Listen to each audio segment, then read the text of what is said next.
সবাইকে শুভেচ্ছা। প্রিয় শিক্ষার্থীরা, কেমন আছো তোমরা? নিশ্চয়ই অনেক ভালো আছো। তো তোমাদের সকলের দোয়া আশীর্বাদে আমিও ভালো আছি। তো তোমরা দেখতে পাচ্ছ আজকের আমাদের ক্লাস টপিকস গুণগত বিশ্লেষণের গুরুত্ব এবং আহ, জৈব যৌগের গুণগত বিশ্লেষণ। তো যদিও বা আমরা গত ক্লাসে গুণগত বিশ্লেষণের গুরুত্ব অর্থাৎ আমাদের দ্বিতীয় অধ্যায় রসায়ন দ্বিতীয় পত্র দ্বিতীয় অধ্যায় গুণগত রসায়ন, এটা আমরা প্রায় একেবারে আজকের যে টপিকসটি এটি একেবারে লাস্ট টপিকস বলা যায় এই অধ্যায়ের।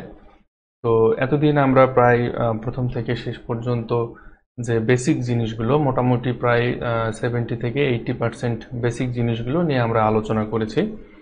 তো আজকের এই অধ্যায়ের একেবারে শেষ টপিকস সেটি হচ্ছে যে গুণগত বিশ্লেষণের গুরুত্ব, সেটি নিয়ে আজকে আমরা আলোচনা করব।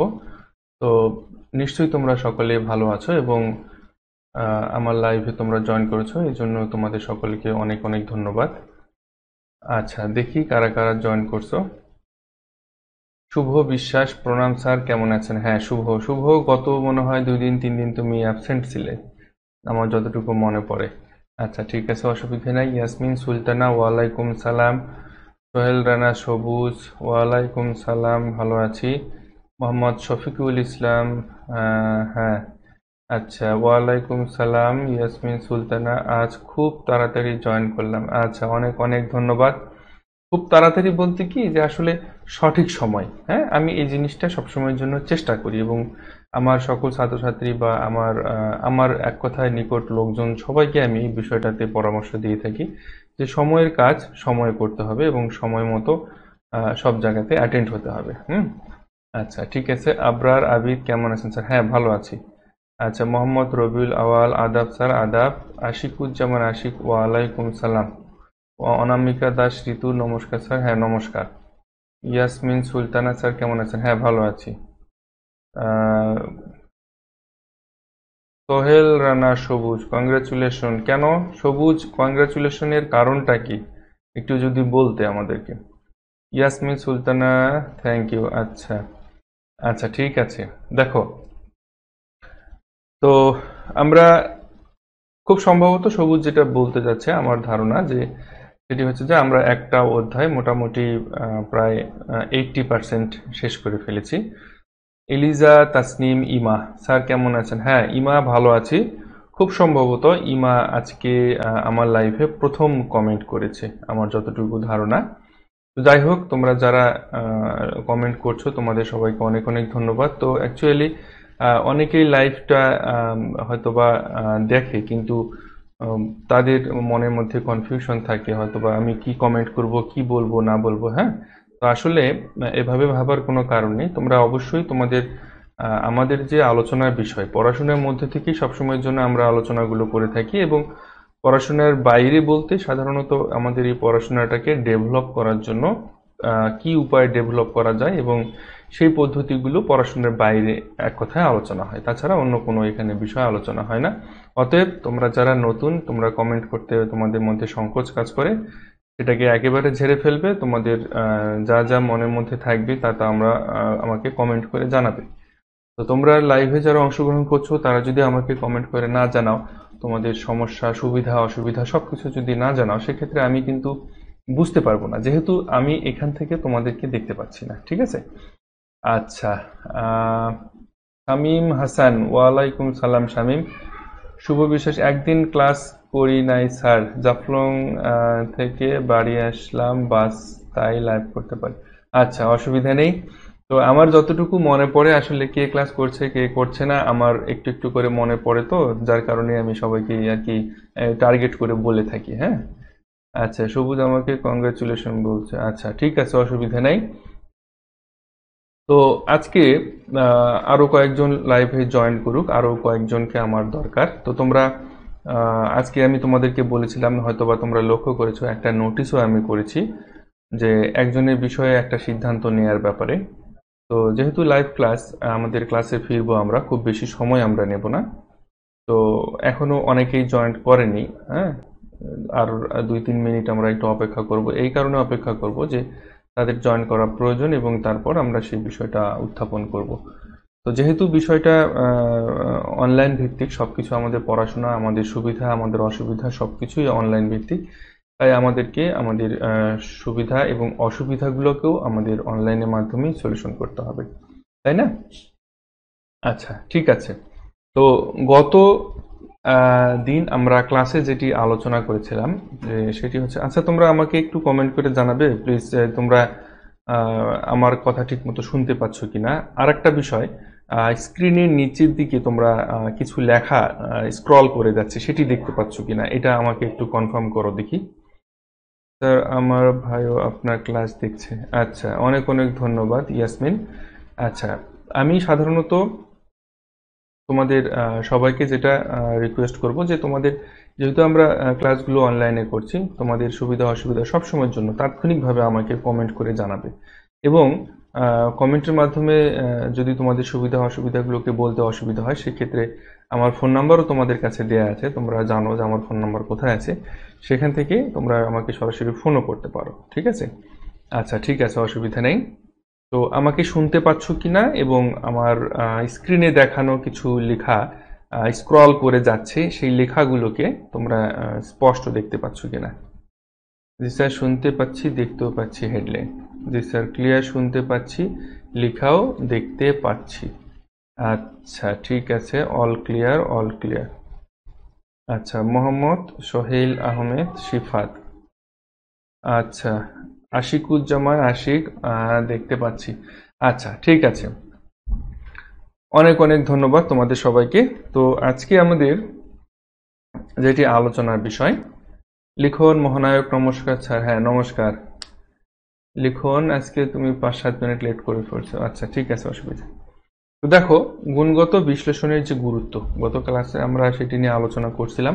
তারপরেও এখানে আমরা গুণগত বিশ্লেষণের গুরুত্ব নিয়ে কিছু বিষয় একটু আলোচনা করি। তার আগে আমি তোমাদেরকে গুণগত বিশ্লেষণের গুরুত্বর সাথে জৈব যৌগের যে গুণগত বিশ্লেষণ, অর্থাৎ আমরা মোটামুটি যেহেতু এটা গুণগত রসায়নের শেষের দিকে একেবারে, গুণগত বিশ্লেষণের গুরুত্বের মধ্যে দেখো অজৈব যৌগের গুণগত বিশ্লেষণ আসে, আবার জৈব যৌগের গুণগত বিশ্লেষণে আসে। হ্যাঁ, আচ্ছা, আশিকুজ্জামান অল ক্লিয়ার স্যার, নমস্কার স্যার। ওয়ালাইকুম আসসালাম, মোহাম্মদ সোহানুর রহমান শিশির। হ্যাঁ, ওয়ালাইকুম সালাম শিশির স্যার, ভালো আছেন তো? হ্যাঁ, লিখন ভালো আছি। তো তোমরা সকলে নিশ্চয়ই ভালো আছো। আর যেহেতু আমরা ক্লাসটা শুরু করছি, তাই আচ্ছা, তোমরা আমাকে একটা জিনিস মনে করে দিবে ক্লাসের শেষে, সেটি হচ্ছে যে আমি একটা বিষয়ে তোমাদের সকলের কাছে ডিসিশন চেয়েছিলাম, সেই ডিসিশনটা আমরা এই ক্লাসের শেষে আমি তোমাদের সকলের কাছে সেই ডিসিশনটা জানতে চাইবো। তো ক্লাসের প্রথম দিকে এসব নিয়ে আমি আলোচনা করতে চাইছি না, তোমরা ক্লাসের শেষের দিকে অবশ্যই আমাকে এটা একটু মনে করে দিও। তোমরা যদি আমার নোটিশটা আজকে পেয়ে থাকো, তাহলে তোমরা অবশ্যই বুঝতে পেরেছো যে কি বিষয়ে ডিসিশনটা নেওয়ার জন্য আমি তোমাদেরকে বলছি। আর ক্লাস শেষে তোমরা অবশ্যই আমাকে সেই ডিসিশনটা তোমরা জানাবে। আমি তোমাদেরকে জিজ্ঞেস করব, তোমরা অবশ্যই সেই ডিসিশনটা আমাকে জানাবে। আর যদি তোমরা যারা লাইভে অ্যাটেন্ড করছো, তোমরা যদি সেই নোটিশটা না পেয়ে থাকো বা না দেখে থাকো, তাহলে একটু কাইন্ডলি দেখে আসো। আমি নোটিশটা দিয়েছি যে তোমাদের সিদ্ধান্ত আমি জানতে চেয়েছি, আমার পেজেও পাবা, গ্রুপেও পাবা, সব জায়গায় পাবা, এভরিথিং সব জায়গায় পাবা। আচ্ছা, তার পূর্বে আমি তোমাদেরকে আমার বোর্ডে নিয়ে যাই। আমার বোর্ডটা অ্যাডজাস্ট করা হয়নি এখনো।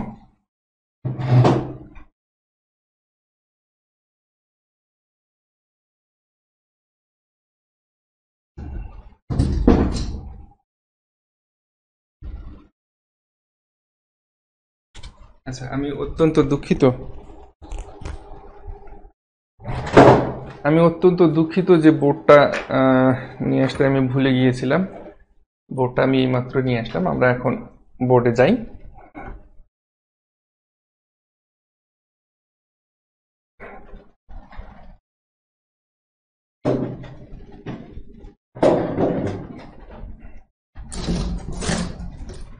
আচ্ছা, তোমরা বোর্ডটা ঠিক মতো দেখতে পাচ্ছ কিনা সেটি আগে আমাকে জানাতে হবে। আমাকে একটু তোমরা কষ্ট করে জানো যে তোমরা বোর্ডটা আমার ঠিক মতো দেখতে পাচ্ছ কিনা।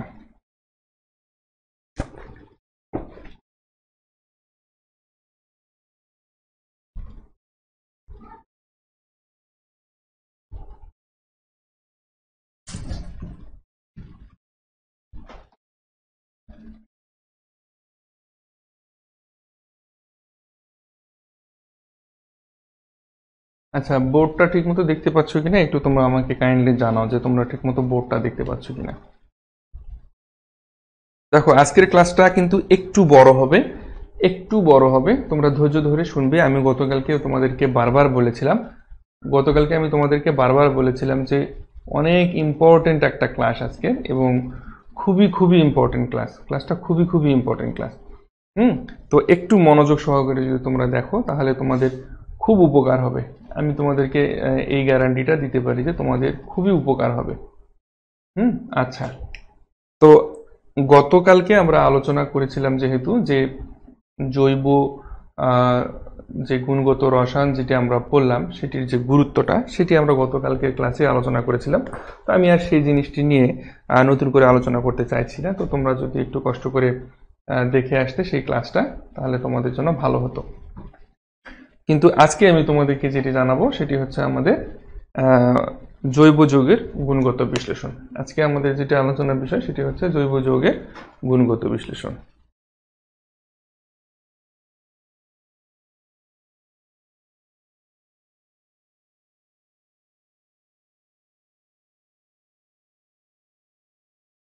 দেখো, জৈব যৌগের গুণগত বিশ্লেষণ। আচ্ছা, এখন এই জৈব যৌগের গুণগত বিশ্লেষণটা কি, অ্যাকচুয়ালি জৈব যৌগের গুণগত বিশ্লেষণটা কি সেটি আমাদেরকে জানতে হবে। তো সাধারণত একটা জৈব নমুনা, দেখো এই জৈব যৌগের গুণগত বিশ্লেষণটা এটা হচ্ছে এমন এক ধরনের পরীক্ষা। সাধারণত তোমাকে যদি একটা জৈব যৌগ দেয়া হয়ে থাকে, যেমন দেখো যদি ধরে নাও যে এটির নাম কি তোমরা জানো, বেনজিন, তাই না?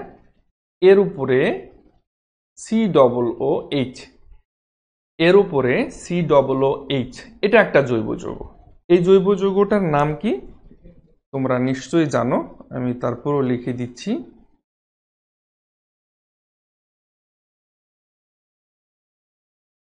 এই যৌগটার নাম হচ্ছে আমাদের বেনজোইক অ্যাসিড। এই যৌগটার নাম বেনজোইক অ্যাসিড। যেমন তারপরে এই যৌগটার উপরে যদি আমরা NH2 দেই তাহলে এই যৌগটার নাম হয়ে যায় অ্যানিলিন। ঠিক আছে? তারপর বেনজিনের মাথার উপরে যদি আমরা CH3 দেই তাহলে সেটার নাম হয় কি, এক সাইড দেখা যায় না। আচ্ছা, আমার বোর্ডের এক সাইড দেখা না যাক, আমার লেখাগুলোকে তোমরা ক্লিয়ার দেখতে পাচ্ছ কিনা সেটা একটু এনশিওর করো। হ্যাঁ, আমার লেখাগুলো ক্লিয়ার দেখতে পাচ্ছ কিনা সেটা আমাকে এনশিওর করো। আচ্ছা, আমার মনে হয় লেখাগুলো তোমরা কিন্তু পরিষ্কার দেখতে পাচ্ছ, আমি যতটুকু দেখতে পাচ্ছি। দেখো, একটু মনোযোগ দিয়ে, তোমাদের সবার কাছে আমার একটাই বলা থাকবে যে আসলে এই ক্লাসগুলো দেখো এত কষ্ট করে আমি তোমাদেরকে দেখাচ্ছি, পড়াচ্ছি। হ্যাঁ, তো তোমরা যদি একটু মনোযোগী হয়ে না দেখো বা তাহলে কিন্তু আমার এই কষ্টটা করা সম্পূর্ণরূপে বেকার। হ্যাঁ, এই এই পরিশ্রম একেবারেই জলে চলে যাবে। তোমাদের কাছে আমার বলার থাকবে যে অবশ্যই তোমরা ক্লাস টাইমটা অন্তত একটু মনোযোগী হয়ে দেখো, কিছু শিখতে পারবে। হ্যাঁ, আচ্ছা, ধন্যবাদ সবাইকে। তো এই বেনজিনের উপর যদি আমরা COOH দিই তাহলে এটা হয় আমাদের বেনজোইক অ্যাসিড। তারপর বেনজিনের উপর যদি আমরা NH2 দিই তাহলে এটা হয়ে যায় অ্যানিলিন। এই বিষয়গুলো কিন্তু আসলে সেকেন্ড পার্টের বিষয়, সেকেন্ড পার্ট। তারপরেও এখানে এসে যাচ্ছে, যেহেতু আমাদের আলোচনার বিষয় হচ্ছে যে জৈব যৌগের গুণগত বিশ্লেষণ, এই লাস্ট অধ্যায়ের মধ্যে এটা আমাদের আলোচনা আছে, যার কারণে এই টপিকসগুলি এসে যাচ্ছে। তো এখন এই জৈব যৌগের গুণগত বিশ্লেষণটা কিভাবে করা হয়, তো সাধারণভাবে লক্ষ্য করে দেখো যে এই যৌগটার মধ্যে আমরা দেখতে পাচ্ছি যে এটা একটা বেনজিন এবং এই বেনজিনের উপরে রয়েছে COOH, এটা একটা জৈব যৌগ। তো এই যে জৈব যৌগটা, এর মধ্যে আমরা দেখতে পাচ্ছি এই যে বেনজিনটা, এটাকে কিন্তু বলা হয় অ্যারোমেটিক হাইড্রোকার্বন। ঠিক আছে, অ্যারোমেটিক হাইড্রোকার্বন। এবং অ্যারোমেটিক কেন তারও কিছু ব্যাখ্যা বিশ্লেষণ আছে, সেগুলো আমরা সেকেন্ড পার্টে শিখবো। তো এখন আমাদের যেটা প্রয়োজন সেটা আমরা জানি, এটি হচ্ছে আমাদের অ্যারোমেটিক হাইড্রোকার্বন বা অ্যারোমেটিক একটা কম্পাউন্ড বেনজিন। তো এর মাথার উপরে যেহেতু রয়েছে আমাদের COOH, এইটাকে বলা হয় কার্বক্সিলিক অ্যাসিড মূলক। হ্যাঁ, এটাকে বলা হয় কার্বক্সিলিক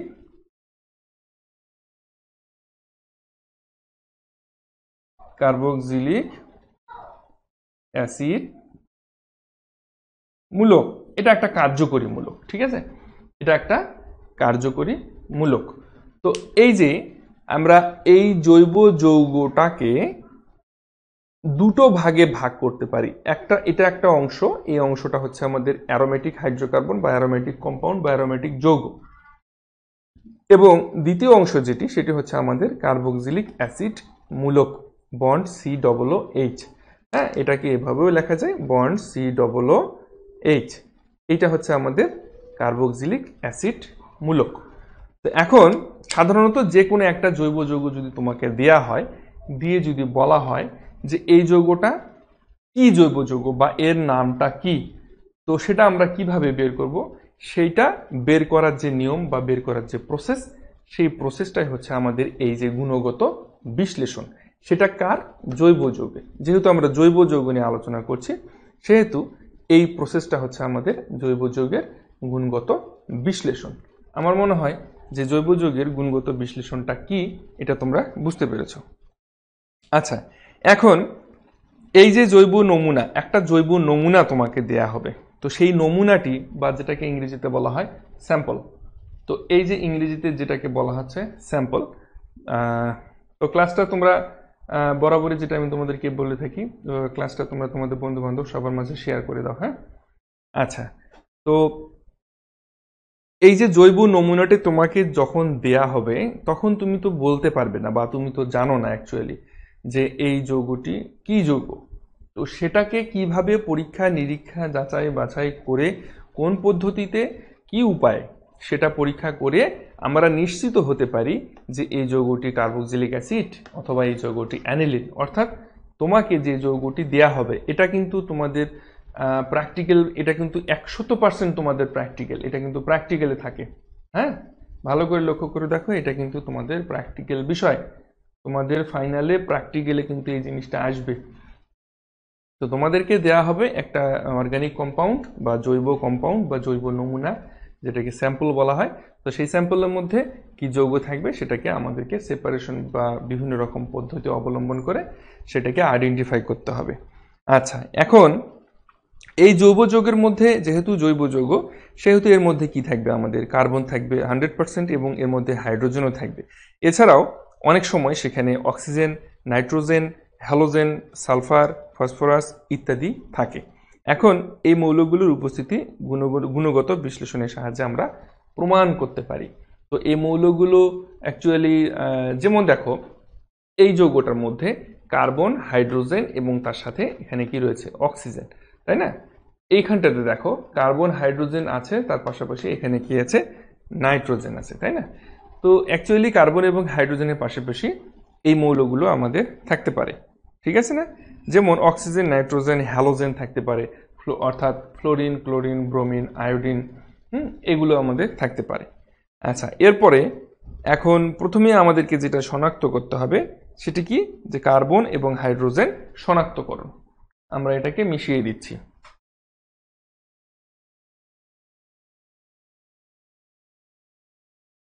আচ্ছা, কার্বন এবং হাইড্রোজেন শনাক্তকরণ, দেখো কার্বন ও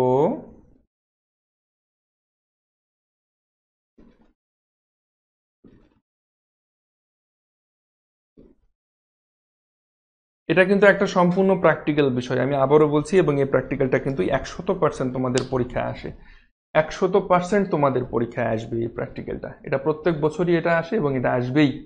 তো যার কারণে তোমাদের এটা প্র্যাকটিক্যাল বেস হলেও ল্যাবরেটরিতে এটা টেস্ট করলে সব থেকে বেস্ট হয় এবং তোমাদের প্রত্যেক কলেজে সবাইকে এটা করানো হবে। কিন্তু আমি তোমাদেরকে এটার থিমটা, যে মূল থিমটা, সেটা ধারণা দিচ্ছি। তো প্রথমে আমাদেরকে কার্বন এবং হাইড্রোজেন শনাক্তকরণ করতে হবে। তো কার্বন এবং হাইড্রোজেন শনাক্তকরণ আমরা খুব স্বাভাবিকভাবেই করতে পারি, কারণ যেহেতু এটা একটা জৈব যৌগ।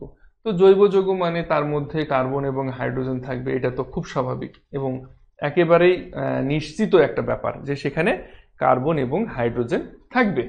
আচ্ছা, তাহলে এই জৈব যৌগটি অ্যাকচুয়ালি মানে তোমার হচ্ছে এটা আসলে যে নমুনাটা তোমাদেরকে দেওয়া হবে সেই নমুনাটা আসলে জৈব যৌগ কিনা সেটা কি মাত্র সেটা আমরা কার্বনের উপস্থিতির পরীক্ষার মাধ্যমে করতে পারি। কার্বনের উপস্থিতি পরীক্ষার মাধ্যমে করতে পারি। তো এটা একটা টেস্ট আছে আমাদের, কার্বনের টেস্ট। আমরা মুখে যদি বলছি ঠিক আছে কার্বন এবং হাইড্রোজেন থাকবে, জৈব যৌগ মানে সেখানে কার্বন এবং হাইড্রোজেন থাকবে, কিন্তু সেটা আমাদের কি এক্সপেরিমেন্ট করে দেখাতে হবে, তাই তো? আচ্ছা, তাহলে কার্বনটা যে এর মধ্যে উপস্থিত আছে সেটার আগে এক্সপেরিমেন্ট আমাদেরকে করতে হবে। তো সেই এক্সপেরিমেন্টটা করার জন্য আমাদেরকে কি করতে হবে, একটা শুষ্ক এবং বিশুদ্ধ পরীক্ষণীয় জৈব যৌগ নিতে হবে আমাদের। হ্যাঁ, নিয়ে একটা শক্ত কাচের টেস্ট টিউবে আমরা নেব, টেস্ট টিউব নেব, শক্ত কাচের টেস্ট টিউব। মনে করে দেখো, একটা শক্ত কাচের টেস্ট টিউব নেব, মনে করে এটা একটা টেস্ট টিউব, ঠিক আছে? আচ্ছা, আমরা এটা মনে করো এটা একটা আমাদের টেস্ট টিউব।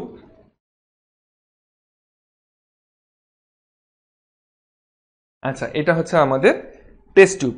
প্রথমে এই টেস্ট টিউবের মধ্যে আমরা কিউপ্রিক অক্সাইড যোগ করব, কিউপ্রিক অক্সাইড।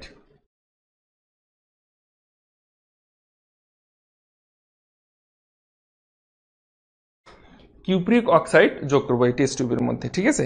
এখন এই কিউপ্রিক অক্সাইড এর মধ্যে যোগ করব, এবং তোমাদেরকে যে স্যাম্পলটা দেওয়া হবে, জৈব যৌগের যে স্যাম্পলটা দেওয়া হবে, সেই স্যাম্পলটা নিয়ে এবং কিউপ্রিক অক্সাইডটা নিয়ে স্যাম্পল নিতে হবে এবং এর মধ্যে কিউপ্রিক অক্সাইড নিতে হবে। আচ্ছা, মোহাম্মদ সোহেল আহমেদ শিফাত, আচ্ছা তোমরা অনেকেই কমেন্ট করতেছো যে চ্যানেলের লিঙ্ক চাই বা গ্রুপের লিঙ্ক চাই, তো সবগুলোর লিঙ্ক আমি তোমাদেরকে দিয়ে দিচ্ছি। হ্যাঁ, আমি তোমাদের সবগুলো লিঙ্ক আমি এক জায়গায় করে রেখেছি তোমাদের সুবিধার জন্য। তোমরা একটু কমেন্টটাকে চেক করো, কমেন্টটা চেক করলে দেখবা সব কিছু পেয়ে যাবা। হ্যাঁ, যারা যারা নতুন জয়েন করছো তোমাদের সবাইকে স্বাগতম। তো একটু তোমরা কমেন্টটা চেক করো, মোহাম্মদ সোহেল আহমেদ শিফাত, একটু লিঙ্কটা চেক করো। আর যারা যারা যারা নতুন জয়েন করছো, যাদের প্রয়োজন তারা এখান থেকে জয়েন করে নিতে পারো। এখানে গ্রুপ, পেজ, ইনস্টাগ্রাম, তারপরে তোমার ফেসবুক প্রোফাইল, আমার ফেসবুক প্রোফাইল, ইউটিউব চ্যানেল, আমার ওয়েবসাইট, এভরি ডিটেলস এখানে আছে। আচ্ছা দেখো, তো এখন এখানে আমরা যোগ করে কি করব, এই সলিউশনটাকে আমরা কি করব, হিট করব। হিট মানে কি, উত্তপ্ত করব, ঠিক আছে? তো উত্তপ্ত করলে সেখানে আমরা দেখতে পাবো যে কার্বন জারিত হয়ে কার্বন ডাই অক্সাইড এবং হাইড্রোজেন জারিত হয়ে পানিতে পরিণত হবে, ঠিক আছে? কার্বনটা জারিত হয়ে কি হবে, কার্বন ডাই অক্সাইড তৈরি হবে এবং হাইড্রোজেনটা জারিত হয়ে পানিতে পরিণত হবে। তো তার রিয়াকশনটা কি হবে, কিউপ্রিক অক্সাইড, এটা যেহেতু আমাদের হিট দিচ্ছি, হিট দিলে আমাদের কি হবে, কার্বন ডাই অক্সাইড তৈরি হবে, ঠিক আছে? কার্বন ডাই অক্সাইড গ্যাস, এবং আমাদের এখানে কপার তৈরি হবে। আচ্ছা, এরপরে হাইড্রোজেনটা আমাদের জারিত হবে, হাইড্রোজেনটা জারিত হয়ে আমাদের কি তৈরি হবে, পানি তৈরি হবে, যেটা বাষ্প হয়ে উড়ে যাবে এবং আমাদের কপার তৈরি হবে। হ্যাঁ, আচ্ছা, তো আমার মনে হয় রিয়াকশনটা তোমরা বুঝতে পারছো। এখানে 2 আর এখানে 2, আচ্ছা, আর এখানে 2। দেখো এখানে তোমাদের বুঝিয়ে দিই খুব সিম্পল ভাবে যে অ্যাকচুয়ালি আমাদের যে জৈব যৌগটা দেয়া হচ্ছে, সেই জৈব যৌগটার মধ্যে যে আমাদের কার্বন বিদ্যমান সেটা টেস্ট করার জন্য আমাদেরকে সেই জৈব যৌগটা নিতে হবে, নমুনা স্যাম্পল যেটা আমাদেরকে দেয়া হয়েছে সেটা সামান্য পরিমাণে নিতে হবে। হ্যাঁ, নিয়ে তার মধ্যে কিউপ্রিক অক্সাইড যোগ করে সেই টেস্ট টিউবটাকে আমরা হিট করব। হিট করলে কি হবে, একটা রিয়াকশন তৈরি হবে, অর্থাৎ কিউপ্রিক অক্সাইডটা হিট করলে কার্বন ডাই অক্সাইড তৈরি হবে এবং কপার আলাদাভাবে হয়ে যাবে এবং হাইড্রোজেনটা জারিত হয়ে তোমার হচ্ছে পানি তৈরি হবে, ঠিক আছে?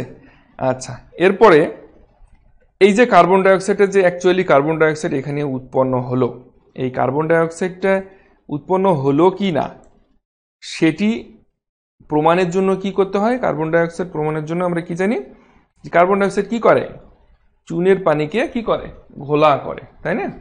কার্বন ডাই অক্সাইড চুনের পানিকে ঘোলা করে। তাহলে এই কার্বন ডাই অক্সাইডটা চুনের পানি কি, ক্যালসিয়াম হাইড্রোক্সাইড, তাই তো? আচ্ছা, আর কার্বন ডাই অক্সাইড, তাহলে এরা যেহেতু ঘোলা করবে সেহেতু এখানে আমাদের কি তৈরি হবে, ক্যালসিয়াম কার্বনেট তৈরি হবে, প্লাস এখানে আমাদের পানি তৈরি হবে। দেখো, লক্ষ্য করে দেখো, এই কার্বন ডাই অক্সাইডটা আমাদের চুনের পানিকে ঘোলা করবে এবং আর যে আমাদের জলীয় বাষ্প তৈরি হচ্ছিল, যে পানি তৈরি হচ্ছিল, সেই পানিটা কি করবে, আমাদের কপার সালফেটের সাথে যদি আমরা বিক্রিয়া করাই, কপার সালফেট, সাদা কপার সালফেট, হ্যাঁ, কপার সালফেটের সাথে যদি ওই পানিটা আমরা রিয়াকশন করাই, তাহলে কি তৈরি হবে, কপার সালফেট প্লাস 5 অণু পানি, যেটাকে আমরা কি বলি, ব্লু ভিট্রিয়ল। তোমরা এটার নাম জানো, সকলেই নাম জানো, এইটার নাম হচ্ছে ব্লু ভিট্রিয়ল, তাই না? ব্লু ভিট্রিওল, ব্লু ভিট্রিয়ল, বা এটার নাম হচ্ছে নীল, এটা তোমরা কিন্তু জানো, ব্লু ভিট্রিয়ল। তো অ্যাকচুয়ালি একটু আগে যেটা আমরা দেখলাম যে কার্বন ডাই অক্সাইড আমাদের তৈরি হচ্ছিল, তো কার্বন ডাই অক্সাইড যে প্রোডাকশনটা তৈরি হলো, অর্থাৎ প্রোডাক্টটা আসলো, অ্যাকচুয়ালি কার্বন ডাই অক্সাইড তৈরি হলো কিনা সেটা জাস্টিফাই করার জন্য সেই কার্বন ডাই অক্সাইডটাকে আমরা খুব মানে কমন একটা টেস্ট, যেটা কি চুনের পানির মধ্যে যদি কার্বন ডাই অক্সাইডটা আমরা দিয়ে দিই, তাহলে কি হয়, সেটা চুনের পানিকে ঘোলা করে, ঠিক আছে? তো সেই রিয়াকশনটা এটা। আর ওইখানে যে পানি তৈরি হচ্ছিল, হাইড্রোজেনটা জারিত হয়ে পানি তৈরি হচ্ছিল, সেই পানিটা কপার সালফেটের সাহায্যে বিক্রিয়া করে কপার সালফেট এবং 5 অণু পানি, অর্থাৎ ব্লু ভিট্রিয়ল তৈরি হচ্ছে, ঠিক আছে? আচ্ছা, এখন তাহলে এখান থেকে আমরা নিশ্চিত হলাম যে এই যে স্যাম্পলটা আমাদেরকে দেয়া হয়েছে, সেই স্যাম্পলটার মধ্যে কার্বন উপস্থিত। যদিও বা আমরা জানি, যেহেতু জৈব যৌগ আমরা পড়ছি, 100% গ্যারান্টি যে এখানে কার্বন বিদ্যমান, কারণ জৈব যৌগ কার্বন ছাড়া সম্ভব নয়। আচ্ছা, তো এরপরে আসি আমরা, যৌগটিতে যখন কার্বন এবং হাইড্রোজেনের সঙ্গে সালফার থাকে, তো অ্যাকচুয়ালি কার্বন এবং হাইড্রোজেন দুটোরই কিন্তু আমরা শনাক্তকরণ পড়লাম, শনাক্তকরণ এর মধ্যে কিন্তু হয়ে গেছে, হাইড্রোজেনটারও আমরা শনাক্তকরণ পড়ছি, মনে পড়ে? হাইড্রোজেনের শনাক্তকরণটা প্রথম রিঅ্যাকশনের মধ্যেই ছিল, যেখান থেকে পানিটা তৈরি হয়েছিল, হ্যাঁ, ওই রিঅ্যাকশনটা হচ্ছে আমাদের সরি, ওই রিঅ্যাকশনটা হচ্ছে কিন্তু আমাদের হাইড্রোজেনের উপস্থিতি রিঅ্যাকশন। তাহলে কার্বন এবং হাইড্রোজেনের উপস্থিতি এই রিঅ্যাকশনগুলোর সাহায্যে আমরা বের করতে পারি। এখন বলা হচ্ছে যে যৌগটিতে যদি কার্বন ও হাইড্রোজেনের সাথে সালফার মিশ্রিত থাকে, তাহলে কি হবে, সালফার যদি থাকে তাহলে সেই সালফারটা জারিত হবে, জারিত হয়ে কি হবে, সালফার ডাই অক্সাইডে পরিণত হবে। তো এখন ওই একইভাবে আমরা এটা একটু মিশিয়ে দিই,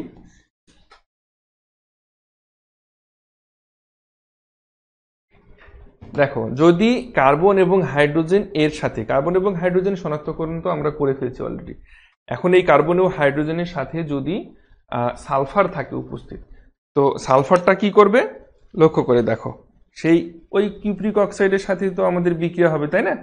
তো কিউপ্রিক অক্সাইডের সাথে বিক্রিয়া হলে এই সালফারটা, সেখানেও আমরা হিট দিচ্ছিলাম, সালফার যদি উপস্থিত থাকে তাহলে তোমার হচ্ছে copper sulphate plus sulphur die oxide তৈরি হবে, হ্যাঁ, copper sulphate plus sulphur die oxide তৈরি হবে।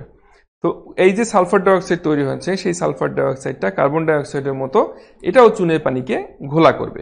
তো সেই ক্ষেত্রে নির্গত গ্যাসকে প্রথমে আমরা যদি অম্লীয় পটাশিয়াম ডাইক্রোমেট দ্রবণের মধ্যে চালনা করি, তাহলে পরে চুনের পানির মধ্যে দিয়েও চালনা করা যায়। তো যাই হোক, অত আমাদের প্রয়োজন নেই।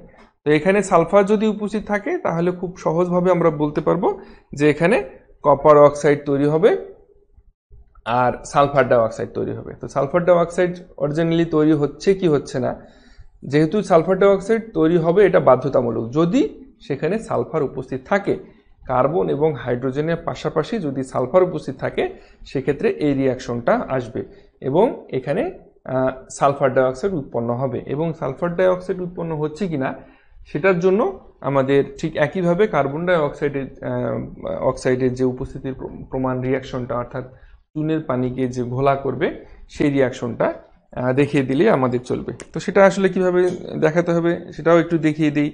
যেমন হচ্ছে আমাদের ক্যালসিয়াম হাইড্রোক্সাইড, সালফার ডাইঅক্সাইড, আমি বসে আছে, আমার লেখাগুলো একটু এলোমেলো হতে পারে, আমি বলে দিচ্ছি, তোমরা একটু বুঝে নিও। সালফার ডাইঅক্সাইড, তাহলে এখানে হবে আমাদের ক্যালসিয়াম সালফাইড প্লাস পানি। তো এই যে ক্যালসিয়াম সালফাইডের অধক্ষেপ যেটা আসবে, এইটা থেকে আমরা নিশ্চিত হয়ে যেতে পারবো শেষ মুহূর্তে যে সালফার ডাইঅক্সাইডটা এটা চুনে পানিকে ঘোলা করছে, ঠিক আছে? আচ্ছা, এখন আমরা কি কি শনাক্তকরণ পড়লাম, কার্বন শনাক্তকরণ করলাম, কার্বনের সাথে যদি হাইড্রোজেন থাকে সেটা শনাক্তকরণ করলাম, এবং কার্বন হাইড্রোজেনের সাথে যদি সালফার উপস্থিত থাকে সেই শনাক্তকরণটা বললাম। ঠিক আছে, আচ্ছা এটা মাথায় রেখো। দেখো অনেকের হয়তোবা এমন হতে পারে যে তোমাদের কিন্তু একটু গুলিয়ে যেতে পারে, তো তোমাদেরকে আমি বারবার বলবো যে আমার রেকর্ড ভিডিওটা ইউটিউবে থাকবে, ফেসবুক পেজেও থাকবে, সব জায়গায় থাকবে, প্রত্যেকটা জায়গায় থাকবে। তো তোমরা কি করবে, এই ভিডিওগুলোকে পজ করে করে যদি দেখো তাহলে তোমাদের কাছে একেবারে ক্লিয়ার হয়ে যাবে।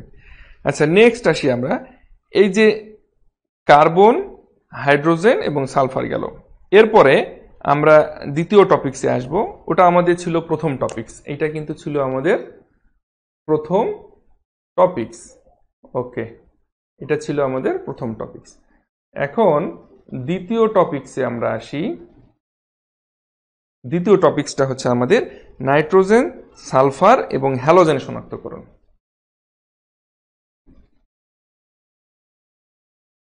নাইট্রোজেন, সালফার এবং হ্যালোজেন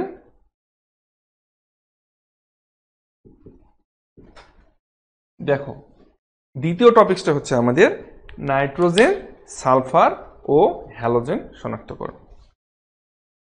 তো সাধারণত জৈব যৌগে নাইট্রোজেন, সালফার এবং হ্যালোজেনের উপস্থিতি নির্ণয়ের জন্য সবথেকে নির্ভরযোগ্য এবং সবথেকে গ্রহণযোগ্য যে এক্সপেরিমেন্টটা সেটা হলো কিন্তু আমাদের ল্যাসাইন পরীক্ষা। খুবই খুবই ইম্পর্টেন্ট, খুবই খুবই ইম্পর্টেন্ট। এই নাইট্রোজেন, সালফার এবং হ্যালোজেন শনাক্তকরণের জন্য সবথেকে ইম্পর্টেন্ট যে পরীক্ষাটি এবং সবথেকে গ্রহণযোগ্য এবং গুরুত্বপূর্ণ যে পরীক্ষাটি সেটার নাম হচ্ছে আমাদের ল্যাসাইন পরীক্ষা।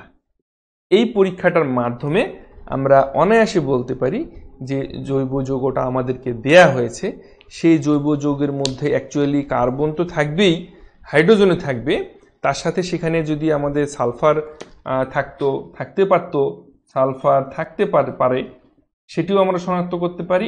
আর যদি সালফার না থাকে অথবা নাইট্রোজেন, সালফার বা হ্যালোজেন যেগুলো যদি থাকে, তো এই তিনটে শনাক্তকরণের জন্য মোস্ট ইম্পর্টেন্ট যে এক্সপেরিমেন্ট সেটা হচ্ছে ল্যাসাইন পরীক্ষা।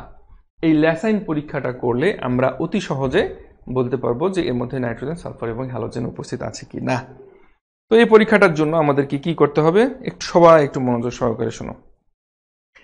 একটা শুষ্ক এবং পরিষ্কার ছোট টেস্ট টিউব নিতে হবে আমাদেরকে, শুষ্ক এবং পরিষ্কার ছোট্ট টেস্ট টিউব, যেটাকে এই টেস্ট টিউবটার মধ্যে দেখো তোমরা এক্সপেরিমেন্ট ল্যাবরেটরিতে দেখেছো কিনা আমি জানি না, সেম অ্যাজ টেস্ট টিউবের মতনই দেখতে, কিন্তু সেটা কিন্তু এতটুক থাকে। হ্যাঁ, টেস্ট টিউবটা এতটুকু, আমি তোমাদেরকে আঙ্গুল দিয়ে দেখাচ্ছি যে এতটুকু থাকে সেই টেস্ট টিউবটা।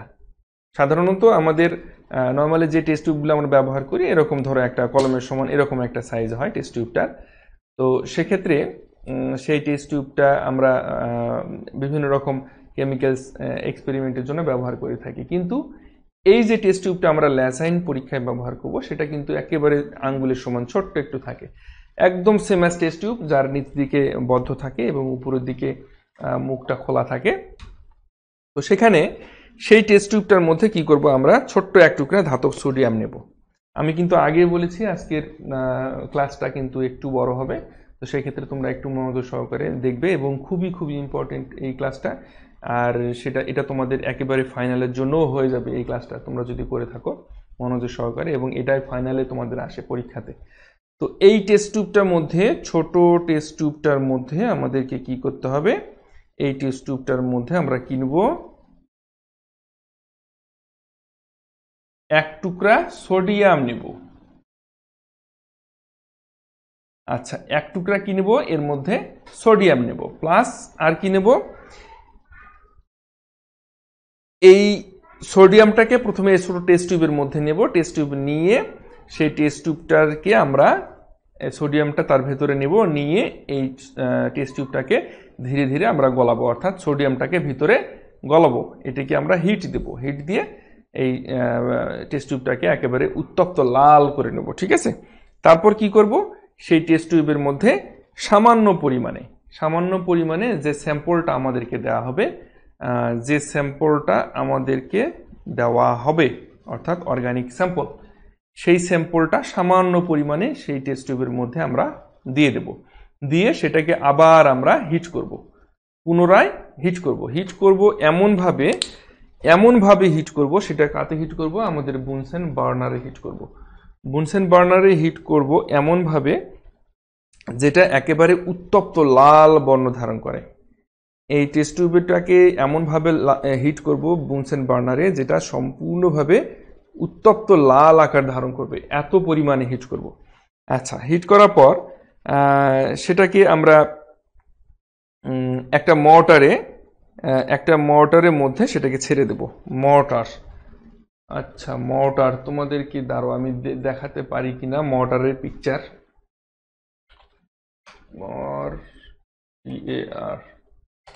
মর্টার,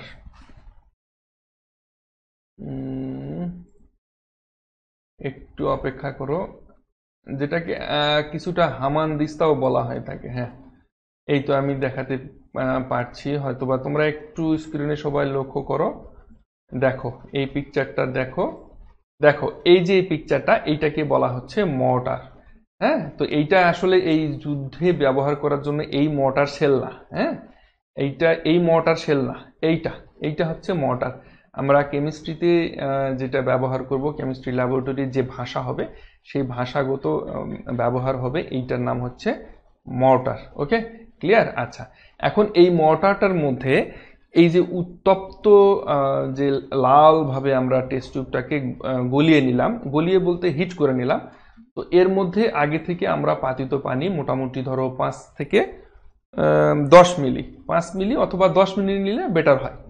10 মিলি পাতিত পানি সুন্দর করে মোটরটাকে ধুয়ে নিয়ে এর মধ্যে 10 মিলি পাতিত পানি আমরা দিয়ে রাখবো। রাখার পর ওই উত্তপ্ত অবস্থায় সেই টেস্ট টিউবটাকে উত্তপ্ত অবস্থাতে খুব সাবধানে এই মোটরের মধ্যে আমরা ছেড়ে দেবো। ছেড়ে দিয়ে সঙ্গে সঙ্গে সেটাকে কি করতে হবে, এই মোটরের যে হাতলটা, এটাকে কিছুটা মনে হয় আরেকটা ভাষায় বলা হয় হামানদিস্তা খুব সম্ভবত। তো এই হাতলটা দিয়ে সেইটাকে আমরা একেবারে মিহি করে পিষে নেব। একেবারে কি করব, মিহিভাবে পিষে নেব। ঠিক আছে?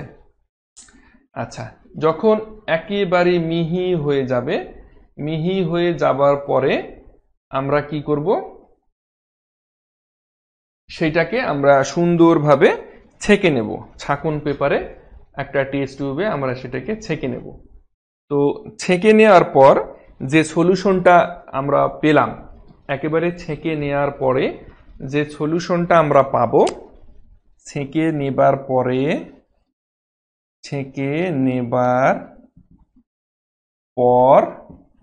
যে ছেঁকে নেবার পর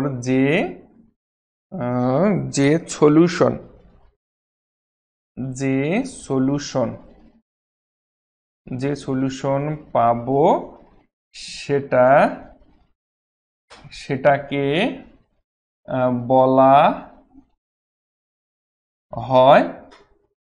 বলা হয় মূল দ্রবণ। দেখো, সেটাকে বলা হচ্ছে মূল দ্রবণ। জুলকার নাইন, এতক্ষণ কোনো সারা শব্দ ছিল না। জুলকার নাইন, কি খুব কষ্ট হচ্ছে বুঝতে, খুব সমস্যা হচ্ছে তোমাদের? একটু রিপ্লাই করো দেখি, বুঝতে কি খুব অসুবিধা হচ্ছে? কিছুই কি বোঝা যাচ্ছে না? মাথায় কি কিছু ঢুকছে না? জুলকার নাইন যে রিয়াক্ট দিল, হ্যাঁ, ওর মনে হয় খুব অসুবিধা হচ্ছে বুঝতে।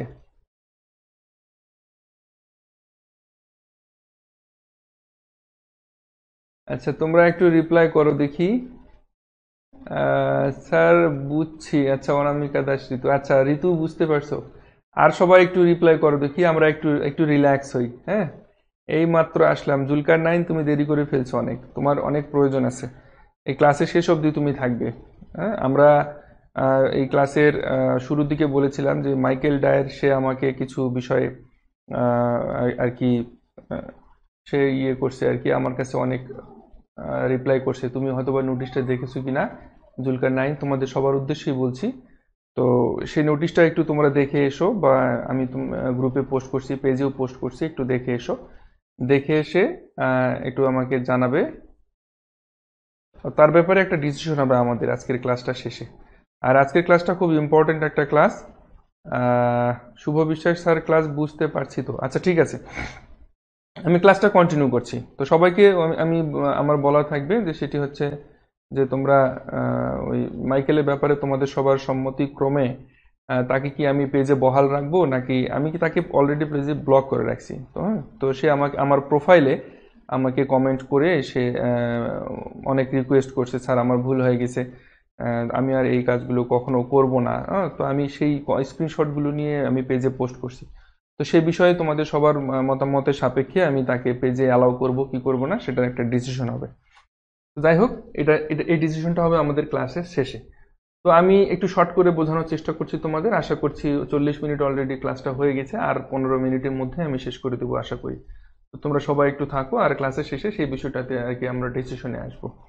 আচ্ছা, তো আমরা আহ, শেষ পর্যন্ত যেটা পেলাম সেটা হচ্ছে কি আমাদের মূল দ্রবণ পেলাম। মূল দ্রবণটা কিভাবে পেলাম? এক টুকরা ছোট্ট টেস্ট টিউবের মধ্যে, যেটাকে আসলে ওইটার কিন্তু একটা আলাদা একটা ল্যাঙ্গুয়েজ আছে, সেই ল্যাঙ্গুয়েজটা আমার এই মুহূর্তে মনে পড়ছে না। সেটাকে মূলত গলর নল বা এই ধরনের একটা ল্যাঙ্গুয়েজ আছে। তো যাই হোক, এটা আমি পরবর্তীতে তোমাদের জানাবো। তো সেইটা হচ্ছে ওইটার মধ্যে আমরা এক টুকরা সোডিয়াম নেব, নিয়ে তার মধ্যে আমাদের নমুনা স্যাম্পলটা নেব, নিয়ে সেটাকে হিট করব। হিট করে সেটাকে আমরা কি করব, একটা মর্টারে 5 থেকে 10 মিলি পানি নেব। তবে 10 মিলি নিলে সব থেকে ভালো, 5 মিলি নিলেও চলে, 10 মিলি নিলে বেশি ভালো। আর সেটার মধ্যে কি করব, উত্তপ্ত এই টেস্ট টিউবটাকে আমরা ওই মর্টারে ছেড়ে দেবো। ছেড়ে দিয়ে ভালোভাবে হাতলটা দিয়ে আমরা সেটাকে পিষবো পানির মধ্যে। পাতিত পানি হতে হবে, হ্যাঁ। সেই পাতিত পানির মধ্যে ভালোভাবে হাতল দিয়ে আমরা পিষবো। পিষে পিষে পিষে পিষে একেবারে মিহি দানা করে সেটাকে আমরা ছাঁকন পেপারে ছেঁকে নেব। ছাঁকন পেপারে ছেঁকে নিব আলাদা একটা টেস্ট টিউবে। সেই যে ছেঁকে নেওয়ার পর যে দ্রবণটা আমরা পেলাম, একেবারে সেইটা হচ্ছে কিন্তু আমাদের মূল দ্রবণ। মনে রাখবা, এখান থেকে কিন্তু আমাদের কাজ শুরু, এখান থেকে আমাদের কাজ শুরু। তো এখন এই যে এক্সপেরিমেন্টটা, এই যে আমরা মূল দ্রবণটা পেলাম, ঠিক আছে, এই মূল দ্রবণটা এইভাবে যে মূল দ্রবণটা পাওয়া যাচ্ছে, এই যে পদ্ধতি, এই পদ্ধতিটার নাম কিন্তু ল্যাসাইন পরীক্ষা, বা এটাকে আরো ভাবে বলা হয় ল্যাসাইনের নির্যাস পরীক্ষা। ঠিক আছে, মনে থাকবে, ল্যাসাইনের নির্যাস পরীক্ষা। ওকে, ল্যাসাইনের নির্যাস পরীক্ষা। তো আমি এটা একটু মিশিয়ে দিই। ল্যাসাইনের, এটা আমি লিখে দিই তোমাদের সুবিধার জন্য। আচ্ছা, ল্যাসাইন পরীক্ষা বা ল্যাসাইনের নির্যাস পরীক্ষা, ল্যাসাইনের নির্যাস পরীক্ষা। আচ্ছা, এখন এই যে মূল দ্রবণটা আমরা পেলাম, এই মূল দ্রবণটা নিয়ে আমরা এখন কি করব, নাইট্রোজেন শনাক্তকরণ। এই দেখো, নাইট্রোজেন, সালফার এবং হ্যালোজেন, এইটা আমরা শনাক্তকরণ পরীক্ষা করব। ঠিক আছে, তো এইটা শনাক্তকরণ পরীক্ষার জন্য আমাদেরকে কি করতে হবে, দেখো এখন আমরা নাইট্রোজেনের শনাক্তকরণ করব। নাইট্রোজেনের শনাক্তকরণ,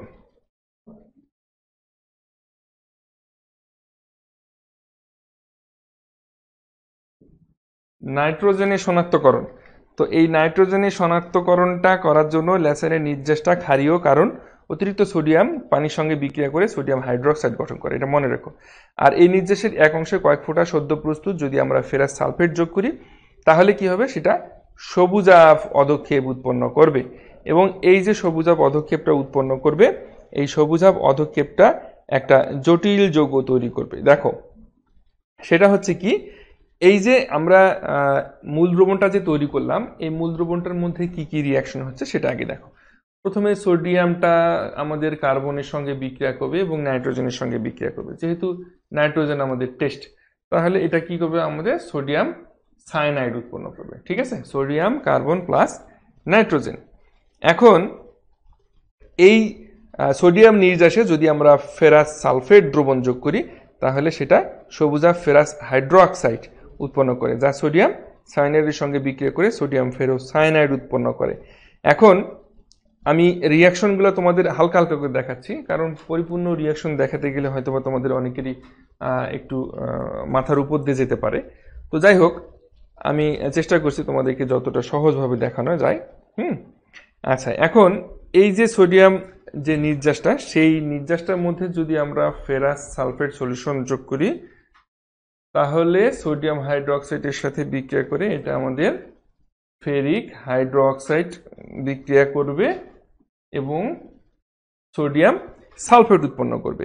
এখন এই যে ফেরিক হাইড্রোক্সাইড তৈরি করলো, এই ফেরিক হাইড্রোক্সাইডটা আবার কি করবে, সোডিয়াম সাইনাইড, এই যে সোডিয়াম সাইনাইড, এই সোডিয়াম সাইনাইডের সাথে বিক্রিয়া করে সোডিয়াম ফেরোসাইনাইড তৈরি করবে। হ্যাঁ, সোডিয়াম ফেরোসাইনাইড উৎপন্ন করবে এবং এখানে সোডিয়াম হাইড্রোক্সাইড উৎপন্ন করবে। ঠিক আছে? আচ্ছা ঋতু স্যার, আপনি করিয়ে যান, আমরা সবাই দেখছি। আচ্ছা, অনেক ধন্যবাদ তোমাদের সবাইকে। আমি কন্টিনিউ করতে আছি, তোমরা দেখতে থাকো। আচ্ছা, তো মাঝে মাঝে তোমরা একটু সাড়া দেবে, মাঝে মাঝে একটু কমেন্ট করবে, স্যার আমরা আসি। আমার মাঝে মাঝে মনে হয় যে আমি শুধু বলেই যাচ্ছি, তোমরা হয়তো বা কেউ নাই। হ্যাঁ, তো তোমরা একটু মাঝে মাঝে একটু কমেন্ট করবে, স্যার আমরা আসি, হ্যাঁ বুঝতে অসুবিধা হচ্ছে না, বা একটু বলবেও যে স্যার এই জায়গাটা আরেকবার একটু রিপ্লাই করেন। ঠিক আছে, তাহলে ভালো হয়। আচ্ছা, যাই হোক, তো এই যে সোডিয়াম যে আমরা কি পেলাম, সোডিয়াম ফেরোসায়ানাইড। তো এইটা থেকে আমরা একেবারে নিশ্চিত হতে পারি, যে এই বিক্রিয়াটার মধ্যে সাধারণত উত্তপ্ত ক্ষারীয় দ্রবণে যদি ফেরাস আয়নটা বায়ুর অক্সিজেন দ্বারা জারিত হয়ে ফেরিক আয়ন উৎপন্ন করে এবং ফেরিক আয়ন সোডিয়াম ফেরোসায়ানাইডের সঙ্গে বিক্রিয়া করে ফেরিক ফেরোসায়ানাইড বা প্রোসিয়ান ব্লু গঠন করে। প্রোসিয়ান ব্লু গঠন করে। তো দেখো এখানে আমরা কি পেলাম, সোডিয়াম ফেরোসায়ানাইড, তাই না? আচ্ছা, এই সোডিয়াম ফেরোসায়ানাইডটা পরবর্তীতে কার সঙ্গে বিক্রিয়া করবে, ফেরিক সালফেটের সাথে বিক্রিয়া করবে। এই সোডিয়াম ফেরোসায়ানাইডটা পরবর্তীতে FeCN6 এর সাথে বিক্রিয়া করবে কি, ফেরিক সালফেট, FeSO432। হ্যাঁ, এর সাথে বিক্রিয়া করে এইটা আমাদের তৈরি করবে কি, ফেরিক ফেরোসায়ানাইড, ফেরিক ফেরোসায়ানাইড তৈরি করবে। হ্যাঁ, আচ্ছা, ফেরিক ফেরোসায়ানাইড তৈরি করবে এবং এই পাশে সোডিয়াম সালফেট তৈরি করবে। এই যে ফেরিক ফেরোসায়ানাইডটা তৈরি করলো, এই ফেরিক ফেরোসায়ানাইডটা, আচ্ছা এই ফেরিক ফেরোসায়ানাইডটার কালারটা হচ্ছে প্রোসিয়ান ব্লু। আমি এইখানে একটু লিখে দিচ্ছি, লেখাটা আমার ভালো হচ্ছে না, আমি একটু মিশিয়ে লিখে দিই,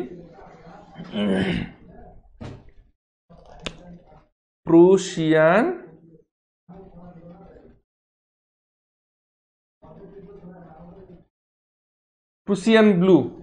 এই যে ফেরিক ফেরোসায়ানাইডটা তৈরি হলো, এই ফেরিক ফেরোসায়ানাইডের কালার হচ্ছে প্রুসিয়ান ব্লু। তো অ্যাকচুয়ালি এখন তোমরা বলতে পারো স্যার ব্লু কালার তো চিনি, তো প্রুসিয়ান ব্লু কালারটা আবার কেমন? এটা আমার পক্ষেও তো আসলে ওইভাবে তোমাদেরকে বলা সম্ভব না যে প্রুসিয়ান ব্লুটা কেমন।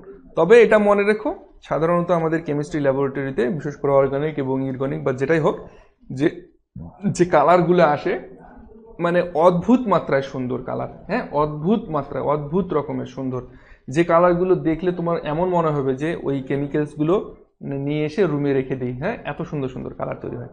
তো এই যে প্রুসিয়ান ব্লু কালারটা তৈরি হলো ফেরিক ফেরোসায়ানাইডের, তো এইটার মাধ্যমে আমরা নিশ্চিত হতে পারি যে সেই দ্রবণটার মধ্যে, সেই যৌগটার মধ্যে নাইট্রোজেন উপস্থিত।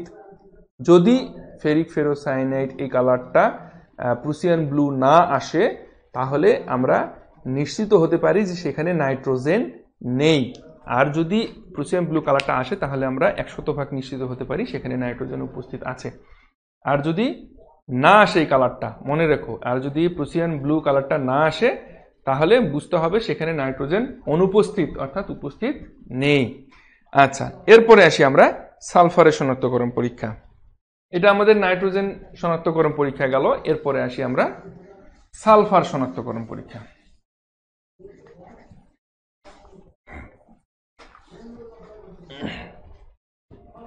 এরপরে আসি আমরা সালফারের শনাক্তকরণ।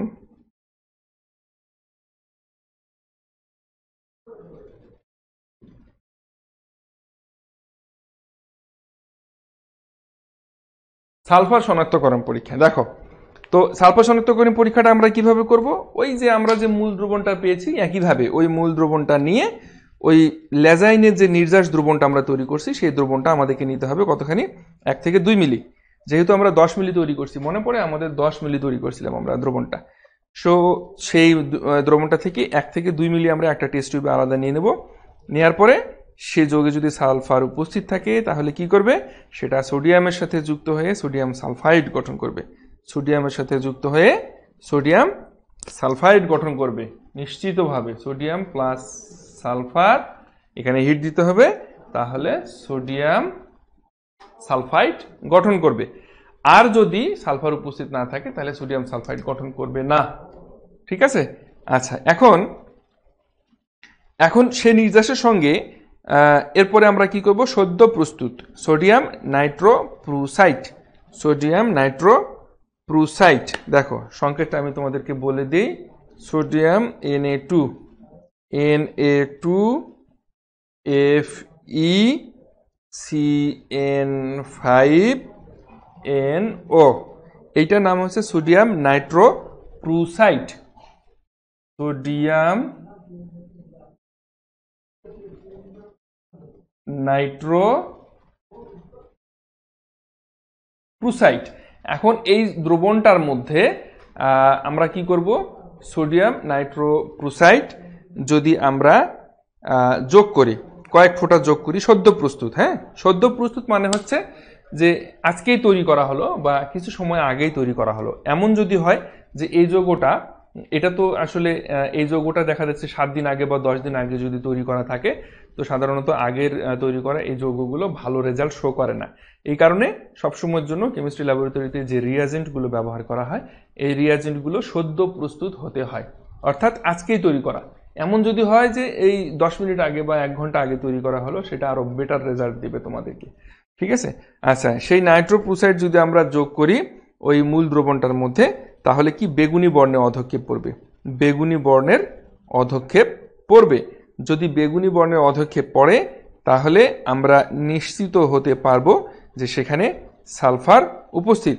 আচ্ছা, এখন এই যে সালফার উপস্থিত হলো, তো এটাকে আরেকভাবে আমরা ব্যাখ্যা করতে পারি। সেটা হচ্ছে যে যদি মূল দ্রবণে আমাদের কি থাকে, সালফার থাকে, তাহলে সেটাকে যদি আমরা একটা অ্যাসিটিক অ্যাসিড দ্বারা অম্লীয় করে তাতে লেড অ্যাসিডের দ্রবণ যোগ করি এবং এই লেড সালফাইডের কালো অধক্ষেপ যদি পড়ে, তাহলে আমরা বুঝতে পারবো যে এই যৌগের মধ্যে সালফার বিদ্যমান। অর্থাৎ লেড অ্যাসিডের দ্রবণ যদি যোগ করি সেই মূল দ্রবণটার মধ্যে, তাহলে লেড সালফাইডের কালো অধক্ষেপ পড়বে। আর এই কালো অধক্ষেপ পড়লে আমরা নিশ্চিত হয়ে যাব যে সেখানে সালফার উপস্থিত। ঠিক আছে? আমার মনে হয় তোমরা বুঝতে পেরেছো যে সালফার উপস্থিত কি উপস্থিত না।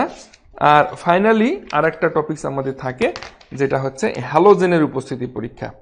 এটা হচ্ছে আমাদের final and last experiment, halogen এর উপস্থিতি পরীক্ষা। হ্যালোজেনের উপস্থিতি পরীক্ষা আর খুব বেশি হলে 5 মিনিট সময় লাগবে। হ্যাঁ,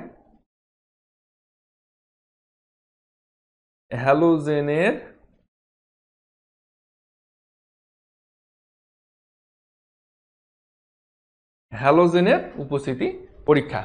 তো এই যে হ্যালোজেন, তো হ্যালোজেনের উপস্থিতি পরীক্ষার জন্য প্রথমে আমাদের লেজাইন পরীক্ষার যে লেজাইন যে নির্যাসটা আমরা পেয়েছিলাম, তোমাদের মনে পড়ে লেজাইন নির্যাসটা কোনটা? ওই যে মূল দ্রবণ, ওই যে আমরা মূল দ্রবণ পেয়েছিলাম 10 মিলি, সেই মূল দ্রবণটা আমরা কি করব, একটা টেস্ট টিউবের মধ্যে আবার 1 থেকে 2 মিলি নেব। 1 মিলি বা 2 মিলি ইজ মোর দ্যান এনাফ, অর্থাৎ 2 মিলি যথেষ্ট। তো 2 মিলি নিয়ে আমরা কি করব, যদি সেখানে হ্যালোজেন উপস্থিত থাকে তাহলে সেই নির্যাসের মধ্যে আমরা কি করব, লঘু নাইট্রিক অ্যাসিড যোগ করব। লঘু নাইট্রিক অ্যাসিড যোগ করব। যোগ করে সেটাকে কি করব, হিট করব। হিট করে সেটাকে ঠান্ডা করব। ঠিক আছে? ঠান্ডা করলে ওই দ্রবণটাকে সিলভার নাইট্রেট দ্রবণ আমরা যোগ করব। এখন কথা হচ্ছে সিলভার নাইট্রেট দ্রবণ যে যোগ করব, সিলভার নাইট্রেট দ্রবণটা যোগ করা হয় তাহলে সাদা বা হলুদ বর্ণের যদি অধক্ষেপ উৎপন্ন হয় তাহলে জৈব যৌগে হ্যালোজেনের উপস্থিতি নিশ্চিত হওয়া যায়। ঠিক আছে? দেখো, লক্ষ্য করে দেখো।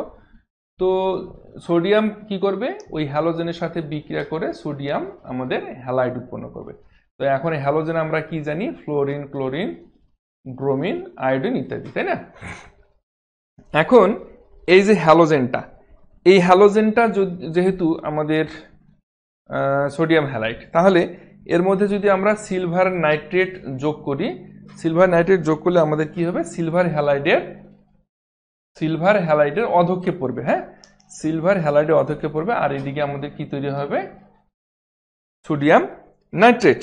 তো এখন এই যে সিলভার হ্যালাইডের কি উৎপন্ন হবে, সিলভার হ্যালাইডের এখানে সাদা অধক্ষেপ পাওয়া যাবে, সাদা অধক্ষেপ। যদি সিলভার হ্যালাইডে সাদা অধক্ষেপ পাওয়া যায়, তাহলে আমরা কনফার্ম হতে পারবো যে এই দ্রবণের মধ্যে, অর্থাৎ আমাদেরকে যে স্যাম্পলটা দেওয়া হয়েছে